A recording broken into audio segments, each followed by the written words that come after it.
to 24 sales. I was going to get through we offer proven systems and expert training. We help you set more appointments and sell more houses. Now, here's the offer. If you don't have a real estate license yet, we offer real estate scholarships so you can get one for free. Check it out at realestatescholarshipprogram.com or visit the Tom Toole Sales Group at RE/MAX Main. I'm going to add in about this ban. That's Tom Toole with an E.com. The Compass ban. Get more out of your real estate career. I'll talk about it. Don't worry. You'll be fine, man. Like, I'm not worried about it. Is sponsored by Thomas Toole III. It's the listing ban that not necessarily Compass reflect had. the station, its management, or Beasley Media Group.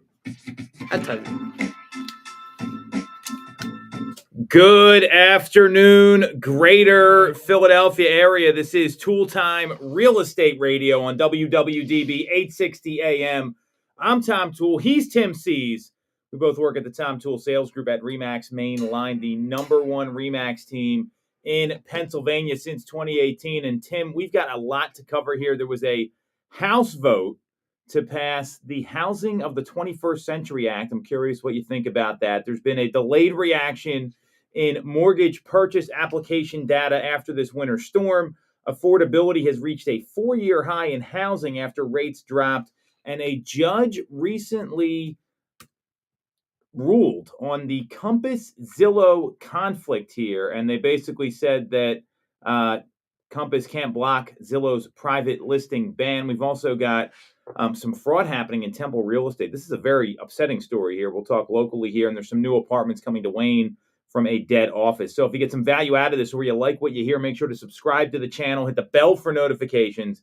And if you want to schedule a call with our team and Tim specifically to talk about how this might affect your real estate needs, you can do that with the link right in the comments. So, Tim, the House voted, U.S. House of Representatives, to pass the Housing for the 21st Century Act.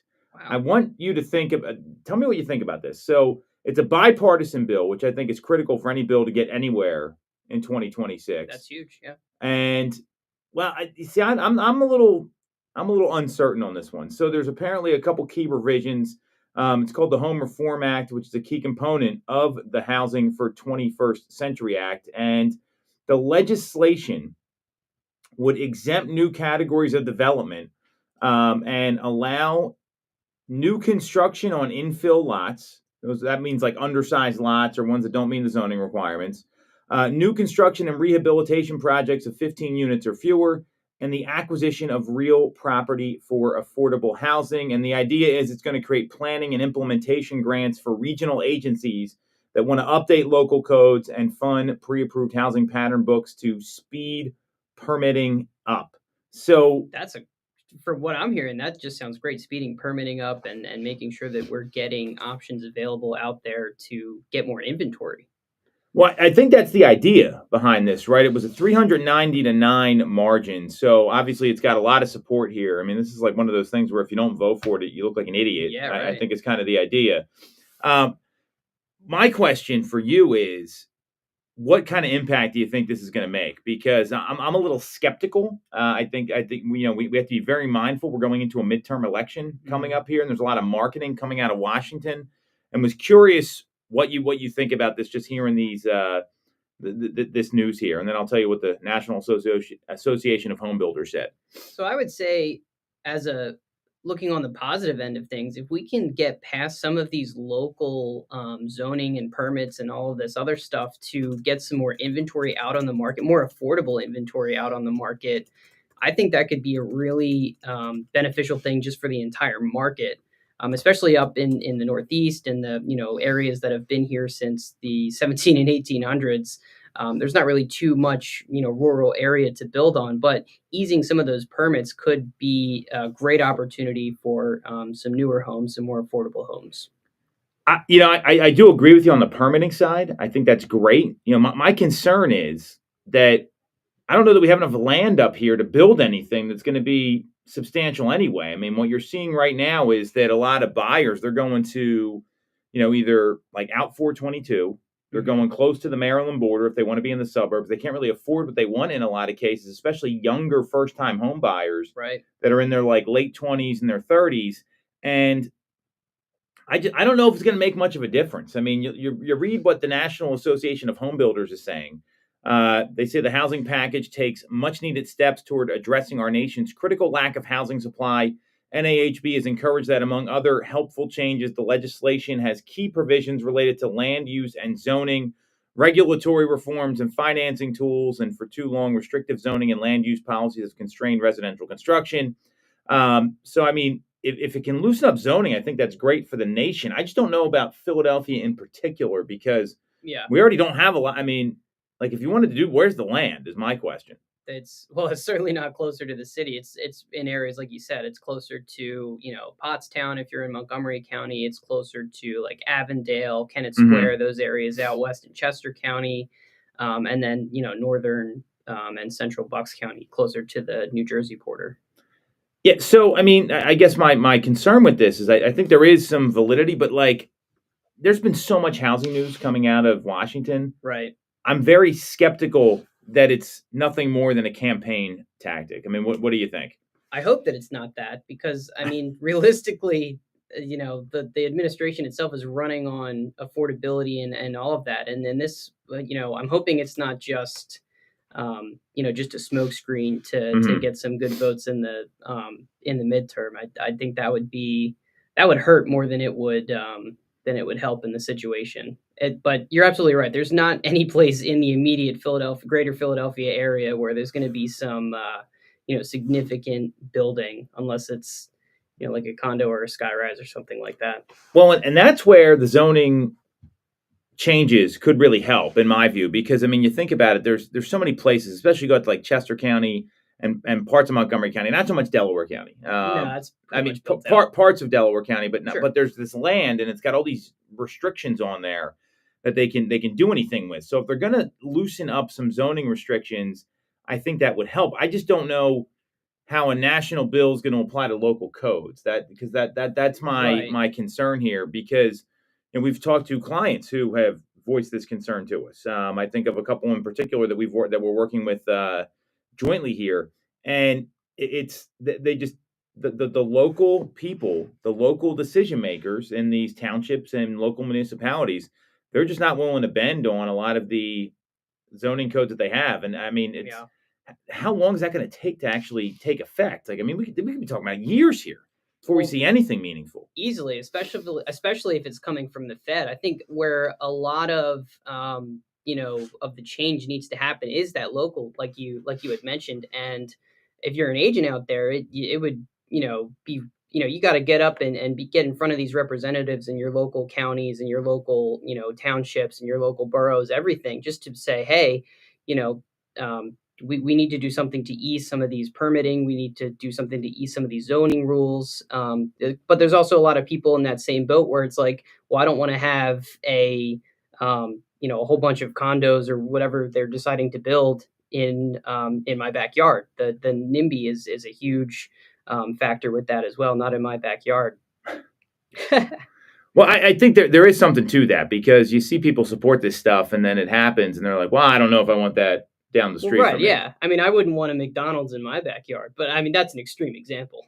Well, yeah, it is. But you're absolutely right about that. There is the Northeast is full of people that like the idea of things until it actually comes to where they live and where they spend their time. Right. So, I'm just a little skeptical on this one here. I'd love to say this is going to solve a lot of problems.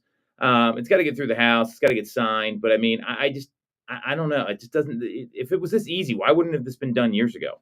That's a great point. Great question. But I guess we'll just have to wait and see. Well, let's talk about affordability, because this has been happening. I mean, this has been a hot topic right now, and we saw that housing affordability, it reached a 4-year high, meaning home in a good way. A high is a good thing here. Yes. Just to be very clear. After rates dropped down in January, this was based on some reporting that was done by Inman News. And they're not the rates are I don't think they have any shot of getting close to 5% this year. No, I think it's like the economist at realtor.com. It's probably going to sit within that 6.2 within that kind of bubble up and down. Perfect. So I agree. I think that's where we're going to see them come in. And if there's the There's a data firm called the Intercontinental Exchange, and the average 30-year fixed hit 6.04% the week of January 9th. And this decrease increased the number of homeowners eligible for refinancing by 20%. So typically what you'll see is that it doesn't mean you should do this, but it increased the amount of people that it would make sense financially to refinance. And these small reductions towards 6% rates can boost affordability. I think that's actually true. The current numbers that we're seeing right now, along with what's going on with inventory creeping up, and rates have been kind of bopping around between like 6.1, 6.2 all year. Right. I think it has brought some optimism in the market. So what are you seeing with buyers right now? You're out there in the field every day, because there's always this look back of what happened a couple years ago. I don't know that really makes a lot of sense. Well, I mean, I've been thinking about the same things a year ago. I mean, a year ago, probably today, I would assume rates were about a point higher than they are. They were hovering around that 7.2 mark. So even just in 1 year with the rates coming down, you're talking about like $300 difference, and that could make all the difference in somebody's affordability in the mortgage payment. So what I'm seeing out in the market is a lot more folks who were kind of on the sidelines for the last year or so, are like, oh, what if we did this? What if we did this? Mhm. And it's being a an agent who's going to be looking out for and following up your clients and letting them know, hey, this time last year we were at 7% for interest rates. We're currently at 6.1 now. Would it be helpful for me to send you what that would look like in your monthly payment so you can see the difference? And that has generated a lot of activity of just like, ooh, tell me more. So it's definitely a good thing, I think, for the for the home buyer. So I think what you're doing is really smart, because there's a tendency for buyers right now. They're looking back, and a lot of agents are saying, "Oh, that's never going to happen again." Mm-hmm. That's not the right way to frame the conversation. The conversation should be, here's what's possible right now. Right. Here's what we can look at right now. Here's some options available right now. So is that the approach you're taking? What are the options that people are looking for? What should they be looking for when talking to lenders and understanding what's happening in the financing climate? Because it's very clear to me we're never going to see these rates again unless something bad happens, and I don't wish that. Nobody wants that. I don't want another pandemic. I mean, that was miserable. So no. I mean, so I think it would behoove any buyer who's out there, even just considering it, to when they're reaching out to lenders, talk to 2 or 3 or even 4 lenders. Make them compete against each other. Have them sharpen their pencils a bit more so that you're getting the best rate that you possibly can. And then factoring that into, does that make sense for your monthly payment and your closing costs, because those two are directly affected. So just making sure that you're like, as an agent, making sure that you're talking your clients through the number portion of it. Even not being a loan officer, you can still get the correlation of a larger down payment is going to mean a smaller monthly payment, and vice versa. And so I think, like I said, talking to a number of different lenders to make sure that makes sense for them financially is definitely a good move, and what I advise a lot of my clients to do. So what are some of the questions they should be asking lenders when you're comparing? Because there are possibilities. There's grants available for first-time buyers. Mm-hmm. FHA loans typically have lower interest rates than a conventional loan. You can go as low as like 3% down on a conventional. PHFA is a great program locally. And I think, you're working with buyers that are not only first-time buyers, but also repeat buyers. I don't think a lot of people even know this stuff exists. They just, a lot of people think you have to put 20% down. So what are some of the things they should be asking lenders? What are some of the questions you ask lenders when you're kind of talking this stuff through for your buyer? So some things that I would definitely advise them to ask lenders is, when you're having them compete against each other, can you beat this rate? Is what kind of programs are available to me in my specific situation? If you have, maybe you bought before somebody you had bought with at some point, I believe, Mhm. and you can mistake me if I'm wrong here. If there's a time period of the first time home buyer program where if you're, were in a purchase before and then are renting for whatever reason afterwards, and then after a specific number of time, you can still qualify for that program again. And that's at least my understanding. But just getting to know the different programs that are out there for your specific situation, especially for first-time home buyers. Like you said, PHFA is a great program where it's a grant that you can do to help with down payment assistance. And there's some caveats in there that your lender should absolutely know about, and if not, you should talk to another lender who does know what everything is included in the loan. But yeah, just kind of making sure that you're getting as much information as possible from those lenders. Someone who has not owned a primary residence in the past 3 years is considered a first-time buyer. Yes. So that's a great point because there are some people that take a break, or maybe they relocate it. Like, you don't know. Yeah, everyone's got a different situation. And these programs, I think that's what's possible now, and getting folks educated. When you look at what happens with rental numbers and rental figures and rental rates, if you're in a rental right now versus thinking about buying now, there's a reason to rent a home. It gives you flexibility. You're not tied down. It depends on what's going on in your life. The rental rates have increased the same way the mortgage rates have. So I don't think there's that much of a difference there. So that's a really great observation on your part. And it's really what's possible in understanding all these programs. So right. Now for the buyers that are out there and the sellers, the weather has been a little bit of a sticking point lately. Now we looked last week at this data. This is actually shocking to me. So if you go to the Mortgage Purchase Application Index, last week we were at this is the week ending January 28th. We were at 194.1, 184.6 the week of January 22nd. So these were significantly higher numbers. Well, that number dropped down to 165.4, not that far off where we were this time last year. Are you surprised that mortgage applications dropped? Tell me more about what you're seeing there. Well, I'm certainly not surprised just based off of the weather. I'm pretty sure that this snowstorm impacted like 2/3 of the entire United States. That's very true. That would be a significant reason as to why mortgage applications dropped. And if you're not out looking at homes and you're not out, in the field, kind of just seeing what's out there in the market, obviously you're not going to move forward with, applying for a mortgage and things like that. But it is interesting to see because at the very beginning of the year before the snowstorm, there was a pop of activity, and clearly that chart shows that as well. So it just goes to show that even, big storms and big weather events, natural events, can impact the data. And it's important to have somebody on you in your corner to kind of navigate that with you. Well, I was kind of amazed, and I know some other economists like Logan Mohtashami, who wrote this article, felt the same way, that there wasn't much drama from that late January storm. This impacted like much of the U.S. And if you're looking at the delayed reaction, it just tells me this is maybe like the reset before you see housing typically have activity pick up as we head into that, that first really 60% of the year. Inventory declined. We're seeing the same thing locally. New listings data was negative year over year. Purchase applications took a sharp dive, and weekly pending home sales were hit, all with mortgage rates having very little volatility. So it shows you that, if you're a little frustrated with the market right now, I wouldn't.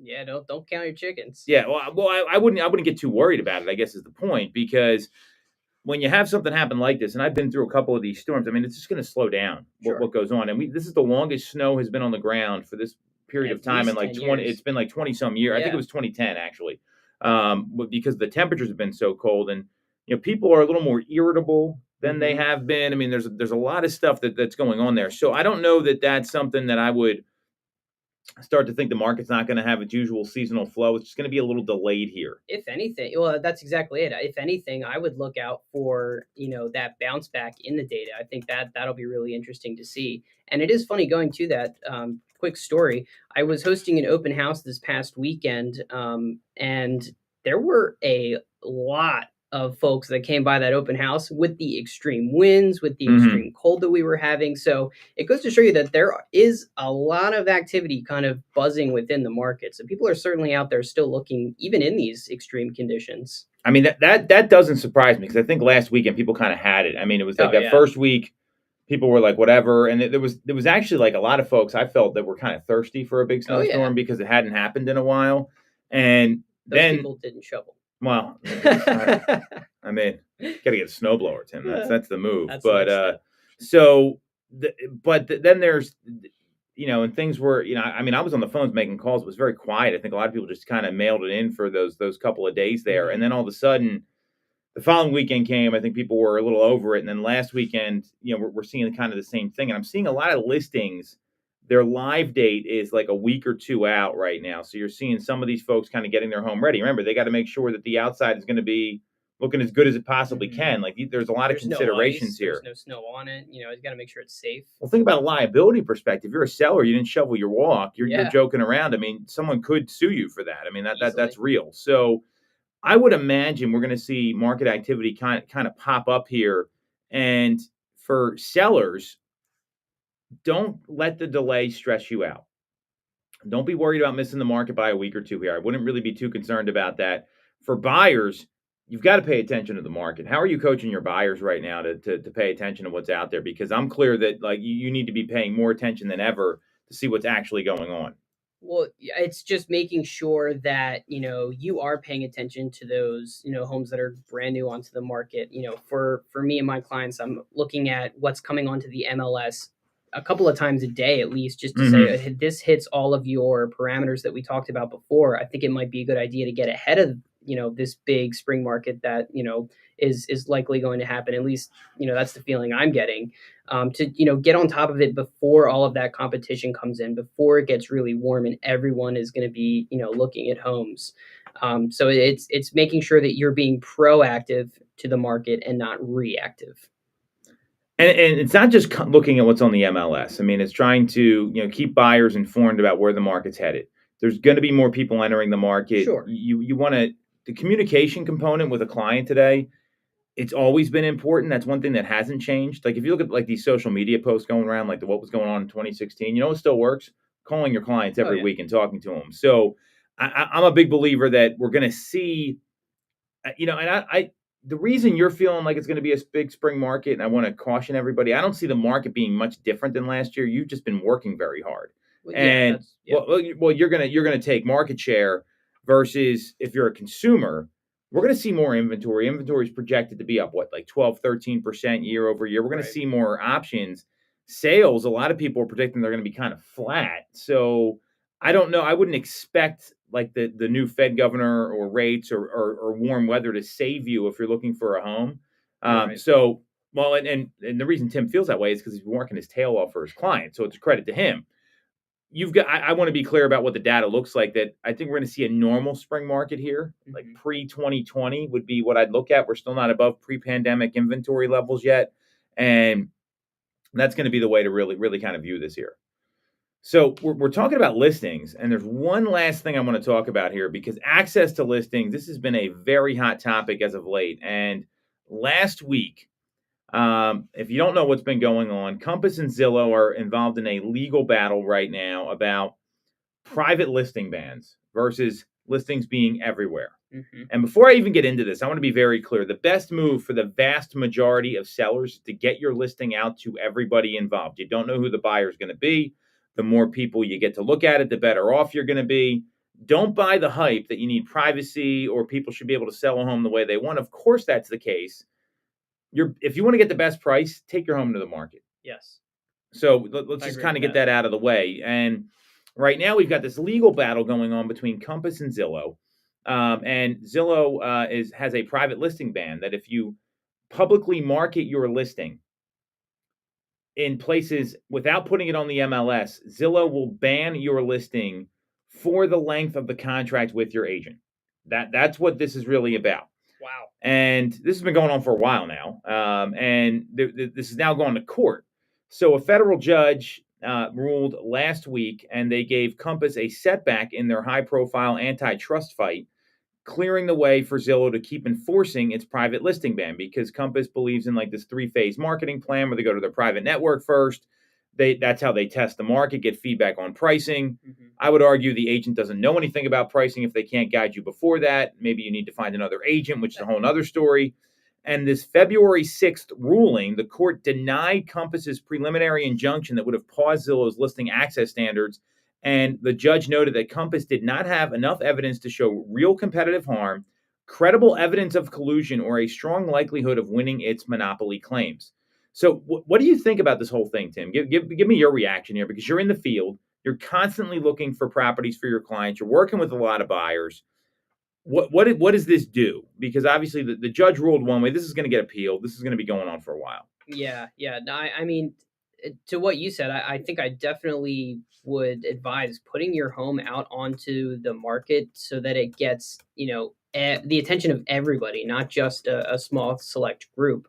I mean, that's certainly a strategy. 3-phase marketing strategy, I think, is a good idea. I think the implementation of having your home tested with a small sample size is disadvantageous to the seller, only because if you were to have it as, say, a coming soon campaign with the same thing, like you're not able to enter the property itself, but you're still letting it out to as many people as possible with maybe a couple of different photos out there for like a teaser ad, say, you're still getting that reaction. And if it's in, you like you said, you don't know who the buyer is going to be. So if it's in a perfect location, it's in, say, the school district that they want. It's got the number of bedrooms, bathrooms, all of that stuff.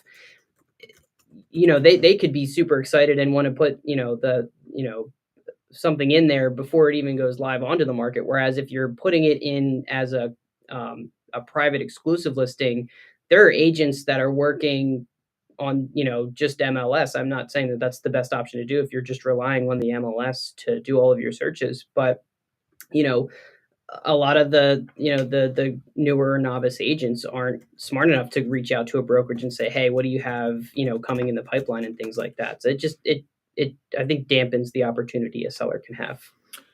So I agree with all that. And what unless you got like a celebrity or there's a privacy complaint, Right. like issue or something like that, I don't know that a private listing makes a lot of sense. With this 3-phase marketing campaign, we actually covered this on a podcast I do where there was a LinkedIn post that happened from a client of Compass, and this particular person, they had a buyer come in through the private exclusive 3-phase marketing campaign before this went public. They agreed on a purchase at the asking price. Mm-hmm. Deal falls through. The seller then opts to take the home to the market, and they sold it for more. Would have cost this person Shocker. a lot of money. And she wrote the post. Actually, she commented on like a Instagram reel we did. She said, "Hey, this is me," because it was a LinkedIn post, and Wow. it was very clear. So this wasn't anyone else, but this wasn't Zillow putting it out or anybody else. So the challenge with this is that there was even an email that went out in June of last year, and it was from a Compass manager that said, "I'd like to ask you a favor," and this was written to an agent. "Can you help me out on your upcoming listings? I ask for a commitment to use our 3-phase marketing program to expand the options for your sellers."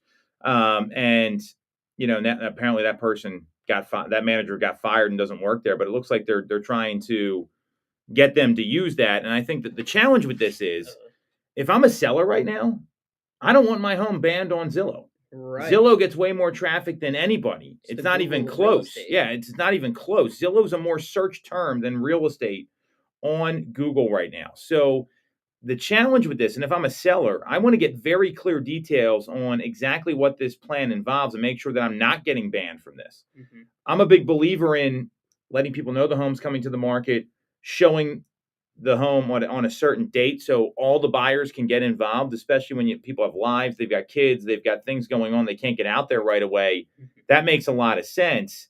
And now that a judge is ruling that there's no evidence of collusion or monopoly with Zillow's ban, because Zillow's saying, hey, you're going to not show it here. We're not going to let you get on here at all. And I think that's, we got people taking sides on this here. No matter what side you fall on, this is going to escalate. And as a seller, and that's my main message here is, don't get banned on Zillow. That's not a smart move for you.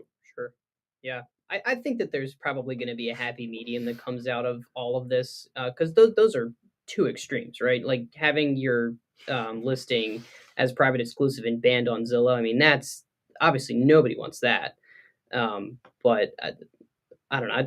There's got to be some sort of middle ground that they can reach in regards to having somebody market the home that they want to do it their way. If somebody really is gung ho about private exclusive, I mean, they should have the right to be able to do that. the seller should have the choice, Right, no doubt exactly. about it. Like who's to say how a seller's got to sell their home? That's why I didn't like the clear cooperation rule. I thought that was kind of silly. But for the people listening right now, don't let your home get banned on Zillow. Yeah, that's my advice. Like I would be very concerned about that. And typically the best thing for a seller is to get as many buyers involved. Part of our marketing plan at our team is we want all the agents to know about the property because the best buyers work with real estate agents. Why limit yourself to one company? You never know where that buyer is going to come from. And there's a lot of great companies out there. So that would be my advice for everybody here is that now that this is making its way through the courts and you're seeing Compass, they've had their first setback in this antitrust lawsuit. Be very careful because Zillow's ban is not going away. Yep. Anything you want to add in here, Tim? No, you've said it all. All right, so we're going to take a quick break. We're going to come back. Unfortunately, we've got a very upsetting story we're going to talk about around some fraud going on in Temple University, and then there's also kind of some foreshadowing with some zoning getting changed with some new apartments coming to Wayne, and we've got 3 great new listings coming to the market as well. So we'll break it all down next, and we'll be right back on Toole Time Real Estate Radio on WWDB 860 AM. Great job, little buddy. Real estate agent in the greater Philly area, I have a special offer for you. Our team did $165 million of volume in 2021, making us the #1 RE/MAX team in Pennsylvania and a top 1% team nationally. Our agents love us because we offer them a successful career, a great life, and an unbeatable culture. Agents who've been with us for at least a year average 30 plus sales. Even our brand new agents average 17 to 24 sales a year. We offer proven systems and expert training. We help you set more appointments and sell more houses. Now here's the offer. If you don't have a real estate license yet, we offer real estate scholarships so you can get one for free. Check it out at realestatescholarshipprogram.com. You can't find these sales in there either. Or visit the Tom Toole sales group at RE/MAX mainline at tomtoole.com. That's tomtoole.com. Get more out of your real estate career, and remember the real estate golden rule. You always get more when you work with Tom Toole. The Tom Toole sales group is the #1 RE/MAX team in Pennsylvania with over $165 million in volume for 2021. I'm Tom Toole, and our team has achieved that kind of success by being a great place to work with and to work for. No one knows Greater Philly better than we do. We know real estate, but more importantly, we're real people. We hire the best agents, and we give them all the tools to succeed. Even our brand new agents sell 17 to 24 homes a year because our team delivers the best experience in real estate. Teams deliver a better experience than individuals, and we're a top 1% real estate team in the country. We call it AAA service. We're your advocate, ally, and advisor. Because this isn't a transaction to us. It's a relationship. If you're buying or selling a home, call the Tom Toole Sales Group at RE/MAX main line at 610-692-6976 or visit tomtoole.com. That's tomtoole.com. Sell your home for more, and remember the real estate golden rule.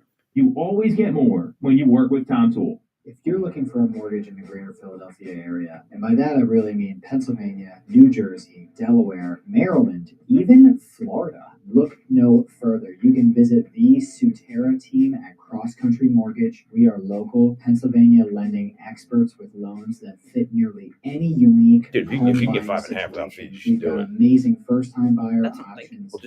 I'm just telling you, double check. I've seen this before. Like it's not him. It's in general. Get a free pre-approval now at ccm.com. Make sure you search for us.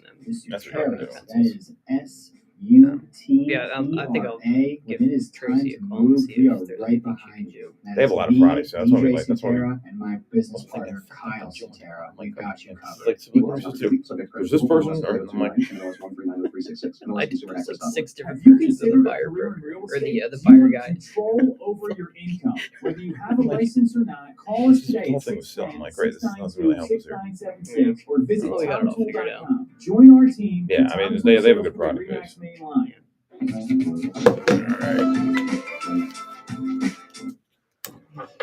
All right. Welcome back to Toole Time Real Estate Radio on WWDB 860 AM. I'm Tom Toole. He's Tim Sees. We both work at the Tom Toole Sales Group at RE/MAX main line, the #1 RE/MAX team in Pennsylvania since 2018. And we've got a very upsetting real estate story. And I think there's some lessons here for everybody if you're in a real estate transaction, we're going to unpack. And there's some new apartments coming to Wayne from an office building that was not rented. So this is exactly what this Housing for 21st Century Act is talking about. Okay. Hopefully. So if you get some value out of this or you like what you hear, make sure to subscribe to the channel, hit the bell for notifications. And if you want to schedule a call with Tim and talk about how any of this could impact your plan, selling or buying in the next 12, 24, 36 months, just click on the link right in the comments. So this fraud story at Temple University, very upsetting story. And the Philadelphia Inquirer did a nice job reporting on this. So there were more than 24 real estate professionals. They allegedly arranged $45 million worth of questionable real estate sales around Temple University that were primarily student rentals that sat on the market for months and then abruptly sold for double their asking price. So before we get into that, tell me your reaction to that, Tim, knowing the market. I'm at like a loss for words. I don't even know how that would work. So if they're getting no reaction at a lower number and then out of nowhere getting, a whole bunch more over asking, it just doesn't make sense to me. How would that even work? That's a good question, because the market would tell you that it shouldn't work. And, right. I think that the big lesson here, now obviously there's a lot of people involved in this. I think this is going to end up being much deeper than what anyone realizes, because you see this stuff happen with Philadelphia all the time. Think about what was going on with some of these like vacant lots that the city was selling. They're like developers' friends, and they're like city council people's like they have relationships and all that. So it happens a lot. It's very unfortunate. So the details here are that there was 52 settled or pending sales, so settled and pending, over the last year, and they were primarily like apartment buildings and multi-units at an average sale price of $450,000. They had no buyers, and within days of being relisted for the higher price, the same property, sold for as much as $905,000 on paper to buyers who took out mortgages that far exceeded the original asking price. 8 sellers or their agents now say they entered into deals with the understanding they would actually receive close to the original asking price, not the much higher amount that was officially listed on deeds and other public records. And an appraiser said that real estate agents on both sides of a proposed deal tried to pressure him to raise the valuation of the property. Your thoughts? What? It to me, as a seller, that wouldn't make any sense. If you're not getting any reactions at a lower number, what makes you think raising it to this egregious amount is going to generate any type of reaction? And then it goes back to what you were saying. It was like, is this like something under the table? Because then now you're inflating the comps in the area. And then Philly is a whirlwind sometimes when it comes to comps in certain areas, but like this in a more consistent area around the Temple area, that really could just confuse a lot of people. It's confusing me. Yeah, it just tells you something's wrong. I think that's what's clear here. There was actually an episode of The Sopranos about this. I don't know if you remember this. This was back in 2004, where they had a HUD scam, and they were buying properties, and they were beating up the appraiser to give him a higher value on him being Tony Soprano and his crew and all that, to get a higher value on the appraisal. So there was a former U.S. attorney, Solomon Weisenberg. He specialized in white-collar crime and bank fraud. Said that you're going to face scrutiny for these deals. Specifically, I don't know any fraud prosecutor who would be interested in who wouldn't be interested in looking at that. Settlement statements have to reflect reality, which is true. And if you don't present an accurate picture of the financial institution that's financing the loan, you've got problems. Paper trail. Well, and this is all going to be tracked. It's 2026. Yeah, easily. So, and wow. There was a real estate agent from the Coldwell Banker Old City office that was involved in every deal. It was Patrick Fay is his name, and this is all alleged. I want to be very clear. Yes. And they represented at least 7 buyers who purchased the properties through LLCs. One of the buyers had been convicted of an earlier mortgage fraud scheme, and since there was an original story published by the Inquirer concerning 33 of these sales around Temple, Coldwell Banker has let go of Patrick Fay. Now, the thing about this, too, is that there's always there's typically two agents involved, right? There's going to be another agent on the other side. And so there was a total of, there was, and there were some people from all different companies. And now Coldwell Bankers launched an internal investigation. So, I mean, what's your reaction to this? I mean, and I think there's a couple lessons here for consumers. What do you think about all this, Tim, before we kind of get into the lessons here for people? Sure. I mean, if you're, I don't know. I mean, I would just steer clear of any type of shady stuff, or that's just not, it's not good business. And if it's unfortunate that if this person, Patrick Fay, who's allegedly accused here, if there's anything like wrong there, that's really not good for him. But it also does suck that he's getting this bad publicity if he's not involved in all of these things. It's just unfortunate all around. And then even in the bigger picture too, like, if there's things holding up settlements, if there are things that are holding up, sales and things like that within the area, that affects the students as well, who need those rentals. So this is all around. It's not looking good. It's very unfortunate.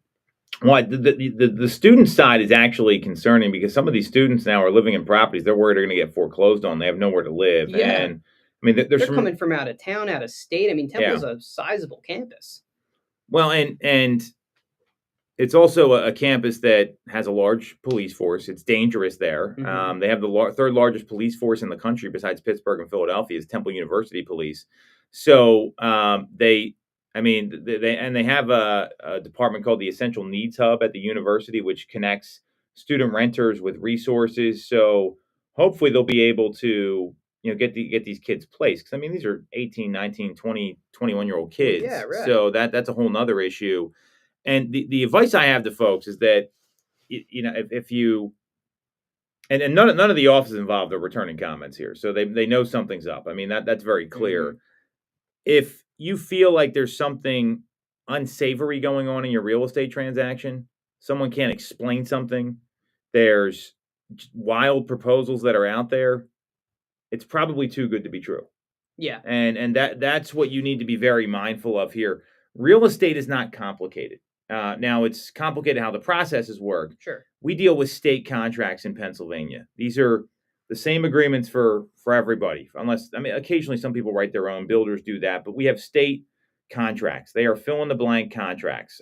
So, unless there's something getting, adjusted in here, like, hey, there's no, with appraisals and different things and language starts to get crossed out, that's where it can get very dicey. And if something sounds off, it probably is, and any consumer should be asking questions if their agent can't explain very clearly what's going on. I very much agree with that. And that just goes from bringing it back to the beginning, is make sure you're talking to like 2 or 3 different real estate professionals. I said it about loan officers, but you should be doing the same thing with agents as well, because some people may not have your best interest in mind, which is their fiduciary duties as an agent. But so let's give some perspective here.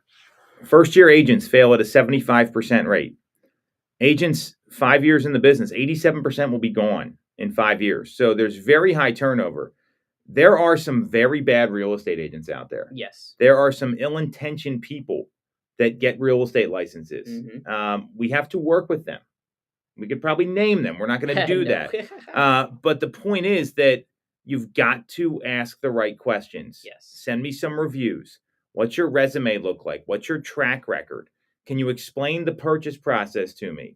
All those things are going to be very critical, because if they're not able to give you a thorough plan and explain things in ways you can understand, maybe they're green. That could be one. I don't know that you want someone practicing their craft on your real estate transaction. You should never practice on paychecks. You shouldn't, not at all.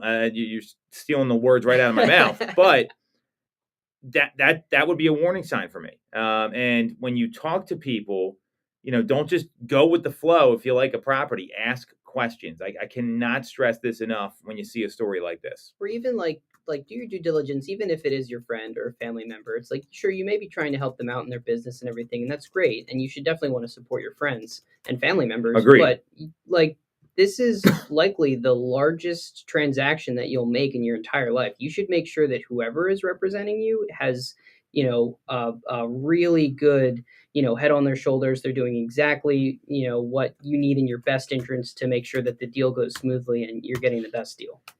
Well said. So we got some positive news here Yes. locally.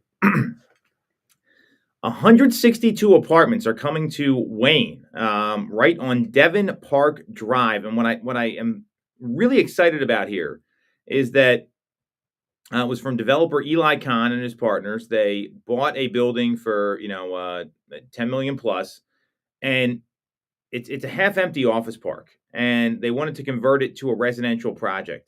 This to me is what we need to see more of. That it was 145,000 square feet. It's right by Lifetime Fitness and King of Prussia, and when you look at this here, I mean, 162 apartments. The average units are going to be 625 square feet. 150 of them are going to be studios or one bedrooms, and the monthly rents are projected to be $1,700 for studios and $1,925 for one bedrooms. Oh boy. Well, that's pretty affordable. Yeah, for the area, and pretty affordable in general. Class A apartments in Wayne typically rent for at least $2,500 a month. And the median home price is $915,000 in Wayne per Realtor.com. Right. So there's actually affordable housing coming here with a building that was just sitting there vacant. Now, obviously, we work on sales, but affordable housing is an issue. We talked about locally things changing. What's your observations here, Tim, for this kind of residential conversion? I think this is incredible, especially with the,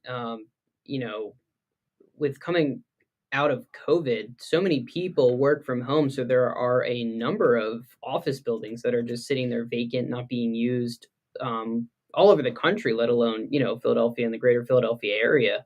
So I think this could be a really great positive thing for affordable housing, just because it gives opportunities to folks that may not have had it before. Well, and what I like about it is that there's the average age of a first-time home buyer is 38 years old now. Okay, so things have changed a lot over the past 5 years. It was 33 years old back in 2020.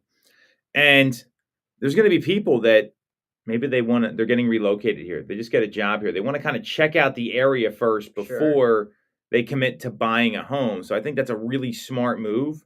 What I also like about this is that the building was sitting there doing nothing. Right. There's so many places in the greater Philadelphia area that their use is no longer being used. Yeah. Think about I think it was the Air Force Base in Montgomery County. That's being converted, right? We see, look at Hahnemann Hospital, right? It's been vacant for years. I mean, there's all these buildings that don't have a use anymore. People are working from home. More office space isn't what it used to be. And there's a lot of other office parks there. So I think this is a great move. And it's going to be able to give people a place to go that just didn't exist before. I mean, you look at those numbers; it's actually affordable. Yeah, that's pretty incredible, especially for Wayne. Well, and it's in an area that I know exactly. Devon Park Drive. You're right off 76. They're going to call it the Buttonwood Apartments. It's going to be the name of the building there. I mean, you're right by the like the Trader Joe's and the shopping right there off of 202. You're very close to King of Prussia. And this is an area where there's a lot of businesses. So not far from public trains, get you to the city, closer to the airport, things like that. That's great.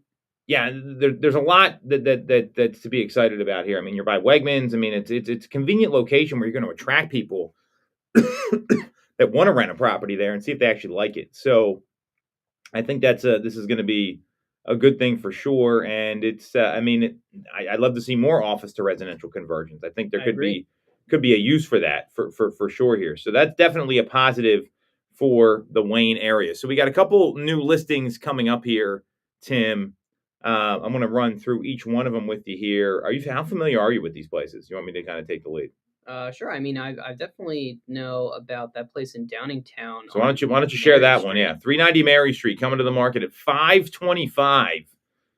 Showing start on Friday. Yes, showing start on Friday. It is a 5-bedroom, 2.5 bath, 2,500 square feet.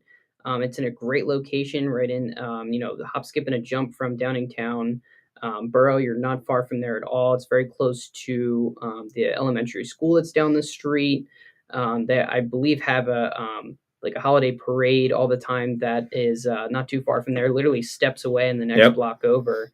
Needs a little bit of some TLC. So if you've got, you're ready to put in a little bit of elbow grease and, spruce that up, I think you're looking at a very good opportunity there. It's a large house. It's 2,576 square feet, unusually large for that part of Downingtown Borough. It's got 0.4 of an acre lot.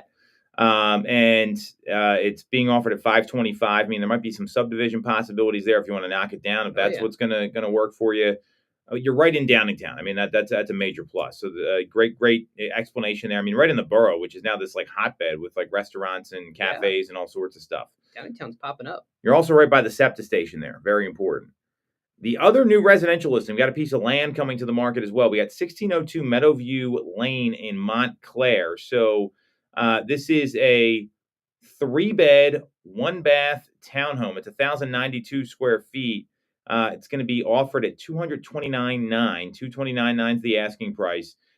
This is right across the river and off Bridge Street from Phoenixville, which is pretty important. I mean, this is a nice looking place. 3 beds, 1 bath, 1,000 square feet. Both of these are getting shown by appointment. So if you want to take a look at these, just click on the link in the comments. Tim can get you in, and we can get you whatever information you need. And there's one more. We have a piece of land coming to the market. It's on Williamsburg Road, which it's Drive. Excuse me. Thank you, Tim. So it's in Unionville, Chadds Ford. And this particular lot, it can fill one house. It's right at the end of a neighborhood, and it's being offered at it's being offered at $400,000. So it's a single building lot in Unionville. There's probably some trees you need to remove. You're putting in well and septic there, but if you want to build your own property, I mean, there's 7-figure plus homes in and around the surrounding neighborhood. Great opportunity to build on your own. Totally, it's awesome.